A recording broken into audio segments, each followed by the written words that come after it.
बच्चों, मैं सबसे पहले आज आपको फर्स्ट टॉपिक ई कॉमर्स का पहला पार्ट इंट्रोडक्शन, जिसमें से 10 मार्क्स का एमसीक्यू आ सकता है। तो बच्चों, मैंने 3-4 बुक से जो जो इम्पोर्टेंस है सब एक जगह कलेक्ट कर लिया है और आप इसे अच्छे तरीके से सुन लीजिए। फिर मैं इसका पीडीएफ आपको भेज दूंगा व्हाट्सएप से। इंट्रोडक्शंस में सबसे इम्पॉर्टेंट चीज़ है कि आपको ई कॉमर्स के बारे में जानना पड़ेगा कि ई कॉमर्स के इतिहास क्या है। बच्चों, ई कॉमर्स का मतलब होता था पहले ऑर्डर और इनवॉइस, एक्सचेंज होता था सप्लायर और कस्टमर के बीच में। यानी कि ई कॉमर्स जो था उसका एरिया लिमिटेड था पहले। यानी कि ई कॉमर्स में इनवॉइस को हमको देना है कस्टमर को या ऑर्डर लेना है कस्टमर को, मतलब ऑर्डर और इनवॉइस के लिए ई कॉमर्स बनाई गई थी बच्चों। तो बच्चों, ऑर्डर इनवॉइस वाली बात जो हुई थी 1948 और 49 के बीच में, तब उस वक्त ई कॉमर्स का सिर्फ 2 ही काम था, कस्टमर से ऑर्डर लेना और उसकी इनवॉइस तैयार करना और उसको भेज देना। तो उस वक्त खाली ऑर्डर और एक्सचेंज जो था, ऑर्डर और इनवॉइस का एक्सचेंज होता था बच्चों आपका जाके सप्लायर और कस्टमर के बीच में।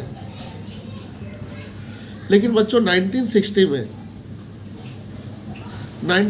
में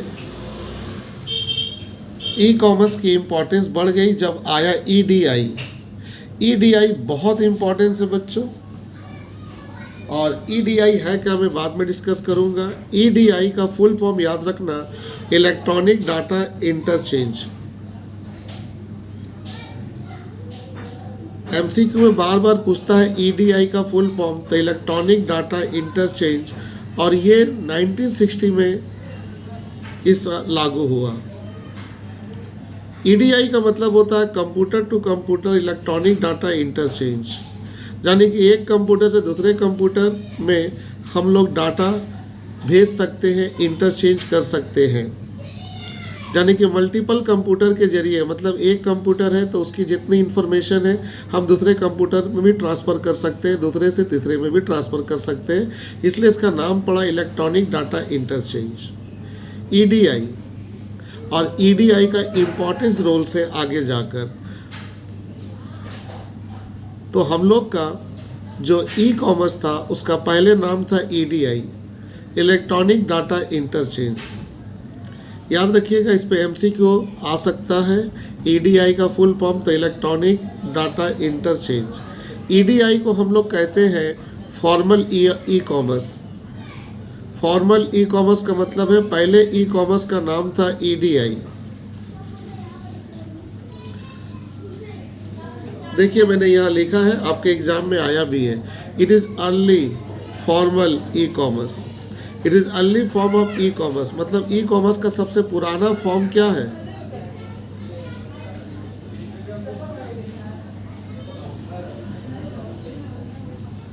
अर्ली फॉर्म, इसको याद रखिएगा। ई कॉमर्स का अर्ली फॉर्म जो है बच्चों, वो है आपका जाकर ईडीआई। अब आते हैं मीनिंग ऑफ ई कॉमर्स।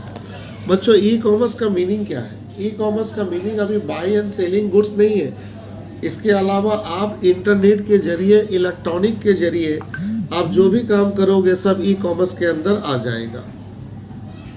सबसे पहले बच्चों, ई कॉमर्स की मीनिंग के बारे में हम लोग ध्यान दें। ई कॉमर्स का फुल फॉर्म याद रखना, e commerce stand for electronic commerce. ये एग्ज़ाम में बार बार पूछता है कि ई कॉमर्स का मीनिंग बताइए या ई कॉमर्स का फुल फॉर्म बोलिए, तो आप हमेशा कहोगे sir electronic commerce. E denote for electronic commerce, यानी कि जहाँ जहाँ ई आएगा वहाँ इलेक्ट्रॉनिक लगा देना। अच्छा, ई कॉमर्स का मतलब क्या है? Doing the business electronically. आप इलेक्ट्रॉनिकली अगर आप कोई बिजनेस कर रहे हो जिसमें आप इलेक्ट्रिक का मदद ले रहे हो, इलेक्ट्रॉनिक का मदद ले रहे हो, उसको आप ई कॉमर्स कहोगे। यह इलेक्ट्रॉनिक का मतलब बेटा इंटरनेट कॉमर्स है। यानी कि आप नेट के जरिए, इंटरनेट के जरिए जब आप कोई कारोबार कर रहे हो, कोई कॉमर्स कर रहे हो। इंटरनेट कॉमर्स का भी नया नाम है वेब बेस्ड कॉमर्स या ऑनलाइन ट्रांजैक्शन। ये तमाम चीज़ें हमारी बेटा ई कॉमर्स है। तो जहाँ लिख दे इलेक्ट्रॉनिक ई कॉमर्स, जहाँ लिख दे इंटरनेट कॉमर्स, ई कॉमर्स जहाँ वेब बेस्ड कॉमर्स लिख दे ई कॉमर्स, जहाँ ऑनलाइन ट्रांजेक्शन लिख दे ई कॉमर्स। बेटा buy and sell and goods and services over the computer या लैपटॉप, कंप्यूटर और लैपटॉप के मदद से जब हम लोग कोई गुड्स और सर्विस खरीदते हैं वो हमारी ई कॉमर्स हो जाती है। ई कॉमर्स को आज के दौर में बोला गया डिजिटल मीडिया। तो कल अगर एग्जाम में आ जाए बेटा कि हम गुड्स और सर्विस खरीदते हैं with the help of digital media, तो आप हमेशा नाम दोगे कि वो ई कॉमर्स है। देखो एक बार फिर मैं रिपीट किया हूँ, EDI is early form of e commerce. ये आपको याद होनी चाहिए कि ई कॉमर्स का सबसे अर्ली फॉर्म यानी कि पहले वाला शक्ल क्या था, EDI। पहले उसको EDI कहते थे, electronic data interchange. E commerce create a virtual market, very importance. E commerce ने जन्म दिया वर्चुअल मार्केट को। वर्चुअल मार्केट का मतलब हुआ बेटा जहाँ पर हम लोग पेमेंट और रिसीव करेंगे ऑनलाइन, जहाँ पे हम लोग वर्चुअल पेमेंट करेंगे, यानी कि जहाँ पर हम लोग ई कार्ड मतलब debit card, credit card, net banking, ये सब का जो यूज करेंगे उसके लिए बन गया वर्चुअल मार्केट, जिसका नाम पड़ा virtual payment.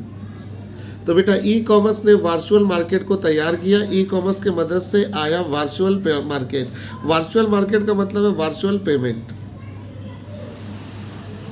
E commerce is a subset of E business. बेटा ई कॉमर्स जो है ई बिजनेस से पैदा हुआ, याद रखना, सबसेट, वेरी इंपॉर्टेंस। सबसेट का मतलब है किससे तैयार हुआ, ई कॉमर्स ई बिजनेस से तैयार हुआ। सही बात है बच्चों, इसकी जवाब आपको यहाँ मिल जाएगी, क्योंकि पहले ई कॉमर्स का काम था खाली बिजनेस का। देखो ऑर्डर और इनवॉइस एक्सचेंज होता था सप्लायर और कस्टमर के बीच में, तो ये ई बिजनेस था। तो लोग पहले से ई कॉमर्स बोलते थे, यानी कि इसी से ई कॉमर्स बना। इसीलिए बच्चों ई कॉमर्स जो है, इसीलिए बच्चों आपका जो ई कॉमर्स है वो सबसेट है ई बिजनेस का। ये वेरी इंपॉर्टेंस है बच्चों, बहुत बार आ चुका है।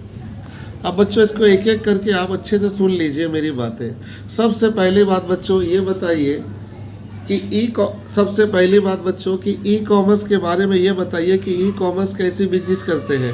इलेक्ट्रॉनिक के जरिए करते हैं, इंटरनेट के जरिए करते हैं, ऑनलाइन के जरिए करते हैं। इंटरनेट, ऑनलाइन, डिजिटल मीडिया, इस सब के जरिए जब कभी भी आप सामान खरीदेंगे और बेचेंगे उसे आप कहेंगे ई कॉमर्स। ई कॉमर्स का पुराना फॉर्म है EDI। ई कॉमर्स किसका सबसेट है, ई बिजनेस का। अब हम आगे चलते हैं बच्चों। ई कॉमर्स का फीचर बेटा, ई कॉमर्स 24 घंटा सर्विस देती है। ई कॉमर्स के जरिए ट्रांजैक्शन कॉस्ट बच जाता है, ट्रांजैक्शन कॉस्ट, इसके अलावा ट्रांसपोर्ट कॉस्ट, ये सब बच जाता है। सपोर्ट टू कस्टमर, कस्टमर का पूरा सपोर्ट मिलता है। आप चैट के जरिए या कस्टमर केयर में बात करके अपनी प्रॉब्लम दे सकते हैं, सुन सकते हैं। वाइड चॉइस, यानी कि इसमें आपको बहुत तरह का मार्केट मिलता है ऑनलाइन में। ऐसे तो आप अगर मार्केट में जाते हो तो एक ही दुकान में जाने के बाद आप थक जाते हैं। आप घर बैठे ही वाइड चॉइस कर सकते हैं, डिफरेंट कंपनी का प्रोडक्ट का सिलेक्शन कर सकते हैं। ग्लोबल सर्च, आप अपने देश के अलावा दूसरे देश का भी प्रोडक्ट के बारे में सर्च कर सकते हैं। और बेटा सबसे इम्पॉर्टेंट चीज़ है कि इसमें जो पेमेंट होता है वो वर्चुअल पेमेंट होती है, यानी कि नेट बैंकिंग, फ़ोन पे, ETF, NFT, इस सब के जरिए होती है बेटे। बच्चे ई कॉमर्स के लिए रिक्वायर होता है मोबाइल एप्लीकेशन, इंटरनेट और इलेक्ट्रॉनिक मीडिया। इस सब के जरिए ही ई कॉमर्स ऑपरेट होती है आज के दौर में। यानी कि अगर हम लोग बात करें ई कॉमर्स को चलाना है तो क्या लगेगा, मोबाइल एप्लीकेशन, इंटरनेट और मीडिया। अब आते हैं बच्चों एडवांटेज की तरफ। एडवांटेज बेटा, ई कॉमर्स का एडवांटेज क्या है? तो सबसे पहला एडवांटेज है कि आप सामान खरीद और बेच सकते हो अपने घर बैठे ही, या एनीवेयर, कहीं पर भी, एनी टाइम, कभी भी, कहीं पर भी बैठे बैठे अपना सामान खरीद और बेच सकते हो। दूसरा नंबर है ACM, ये सेकंड चैप्टर में आएंगी, सप्लाई चेन मैनेजमेंट। हमें e commerce supply chain management की मदद करता है, सहायता देता है। सप्लाई चेन मैनेजमेंट क्या होता है? Easy and fast. आसान होता है और फास्ट होता है। आप जाइए उसके साइट में, आसानी से ऑर्डर प्लेस कीजिए, आपका ऑर्डर तुरंत कंपनी के पास भेज दिया जाता है और कंपनी आपका ऑर्डर एक्सेप्ट कर लेता है। तो ईजी और फास्ट अगर है ई कॉमर्स तो उसका वजह है SCM, सप्लाई चेन मैनेजमेंट। ये ऐसी मैनेजमेंट होती है जो डाटा रिसीव करके दूसरे कंपनी के पास भेजती है। सपोज करो हम अमेजोन में गए, अमेजोन में जाके कोई प्रोडक्ट को सेलेक्ट किए और हम इंटर मार दिए, तो वो प्रोडक्ट तुरंत अमेजोन अपने साइट से होलसेलर के पास भेज देता है और होलसेलर उस ऑर्डर को एक्सेप्ट कर लेता है और आपका प्रोडक्ट तैयार होकर डिलीवर कर दिया जाता है। ये सिस्टम को बोलते हैं SCM, सप्लाई चेन मैनेजमेंट। अच्छा बेटा, और इम्पोर्टेंस क्या है? Online banking, electronic fund transfer, EFT का फुल फॉर्म याद रखना, इलेक्ट्रॉनिक फंड ट्रांसफ़र की सुविधा रहती है। इसमें आप ऑनलाइन पेमेंट कर सकते हैं। ये ऑनलाइन शॉपिंग होती है बच्चों, इसमें आपको कहीं जाना नहीं है। Online shopping, online ticket booking और सोशल नेटवर्किंग, ये सब ई कॉमर्स है। याद रखिएगा, ऑनलाइन शॉपिंग करना, ऑनलाइन टिकट बुकिंग करना, सोशल नेटवर्किंग करना। सोशल नेटवर्किंग का मतलब बेटा वही फेसबुक, व्हाट्सएप, इंस्टाग्राम, ये तमाम चीज़ें जो है वो सोशल नेटवर्किंग है और ये सब ई कॉमर्स है। अब डिसएडवांटेज देखो ई कॉमर्स की। बेटा ई कॉमर्स की सबसे बड़ी डिसएडवांटेज है कि इसमें इंटरनेट एक्सेस का प्रॉब्लम होता है, यानी कि इंटरनेट अगर सही से काम नहीं करेगा तो ई कॉमर्स अपना फंक्शन रोक देगा। दूसरा नंबर है कि इसमें ह्यूमन कांटेक्ट मिसिंग होता है। सबसे पहली बात है कि इसमें हम वर्चुअली काम करते हैं, हमारा किसी लोगों के साथ कोई कांटेक्ट पर्सनली नहीं रहता है। और डिफिशियंसी ऑफ ट्रस्ट, हम भरोसा आंख बंद करके नहीं कर सकते, क्योंकि जो प्राइवेसी होती है, हमारी पूरी इन्फॉर्मेशन जो होती है ई कॉमर्स के जो साइट होते हैं वो ले लेते हैं। वायरस की भी प्रॉब्लम होती है, हैकर की भी प्रॉब्लम होती है। ये बहुत मेजर प्रॉब्लम होती है ई कॉमर्स की। और दूसरा नंबर है EDI, इलेक्ट्रॉनिक डाटा इंटरचेंज। ये एक सॉफ्टवेयर होती है बच्चों, ये सॉफ्टवेयर होती है लेकिन ये बहुत कॉस्टली होती है, इसलिए स्मॉल ई कॉमर्स इसको फॉलो नहीं कर सकते हैं। जो बड़े लार्ज स्केल ई कॉमर्स होते हैं वो EDI फॉलो करते हैं, छोटे वाले ई कॉमर्स फॉलो नहीं कर सकते हैं। अब आते हैं बच्चों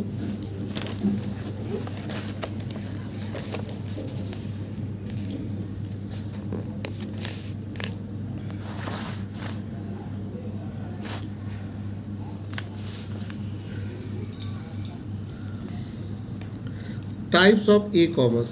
ई कॉमर्स का टाइप क्या है बच्चों? ई कॉमर्स का टाइप है B2B business, B2C business, B2G business, C2C business और C2B बिजनेस। अब ये पांचों टाइप आपको पढ़ना होगा। सबसे पहला है बच्चों बिजनेस टू बिजनेस, यानी कि B2B। बेटा B2B जो बिजनेस है ये कैसी बिजनेस है? इसमें बेटा एक कंपनी, जिसको हम लोग मैन्युफैक्चरर बोल सकते हैं, इसमें एक कंपनी अपना प्रोडक्ट रिटेलर या होलसेलर को बेचता है। ये largest community of e commerce होती है, यानी कि ई कॉमर्स में सबसे बड़ा अगर कोई कम्युनिटी है तो वो B2B बिजनेस है। ये बहुत ज़्यादा एग्ज़ाम में पूछती है बच्चों।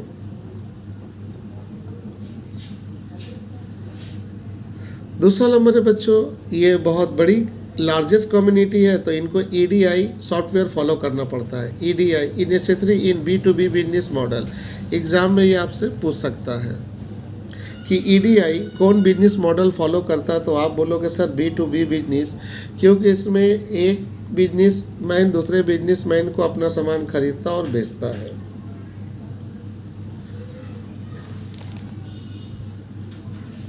B2B बिजनेस को बेटा बोला गया buyer oriented, independent, supplier oriented market place.